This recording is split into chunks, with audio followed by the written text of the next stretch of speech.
Earlier, members of both parties condemned President Trump, saying he is to blame for inciting the violence. Meantime, a San Diego woman shot inside the Capitol has died, and a curfew in Washington, D.C. remains in effect until morning. We have live team coverage on the violence and the reaction and what's ahead. KTLA 5's John Fenolio begins live in the newsroom with what happened. John. Well, Sharon, Micah, the certification process stalled again because Republican Senator Josh Hawley of Missouri signed the objection raised by Republicans about the election results in Pennsylvania. Now, this stop and start following hours of chaos in the Capitol when a mob of Trump supporters pushed through police barricades and stormed inside.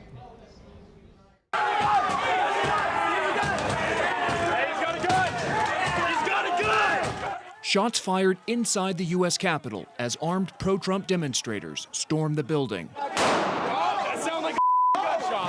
Inside, police evacuate House and Senate members who had convened to certify state electoral college votes and formally recognize President-elect Joe Biden's victory. Capitol Police overwhelmed by an angry mob determined not to accept the results of the 2020 presidential election. We will never give up. We will never concede. It doesn't happen. You don't concede when there's theft involved. Our country has had enough.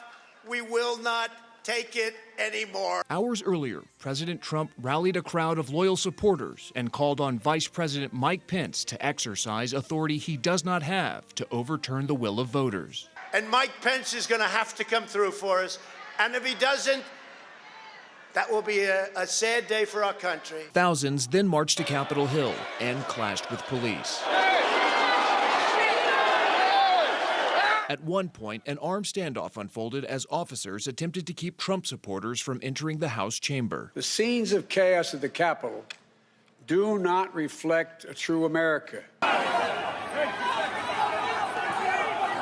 As the unrest intensified, President-elect Biden implored President Trump to call off his people. I call on President Trump to go on national television now to fulfill his oath and defend the Constitution and demand an end to this siege. A short time later, the president tweeted a video message. I know you're hurt. We had an election that was stolen from us. Calling for peace while stoking division with more false claims of widespread election fraud. This was a fraudulent election, but we can't play into the hands of these people. We have to have peace. So go home. We love you. You're very special. Back in the Capitol late Wednesday. This failed insurrection only underscores how crucial the task before us is. Lawmakers from both parties condemned the violence after reconvening to certify Biden's win. This mob was in good part President Trump's doing, incited by his words, his lies. Our kids need to know that this isn't what America is. There are some who want to burn it all down. We met some of them today, but they aren't going to win. Don't let them be your prophets. Instead, organize, persuade, but most importantly, love your neighbor. And one of the president's most ardent supporters delivered a blunt message. All I can say is count me out. Enough is enough. I've tried to be helpful. When it's over, it is over. It is over.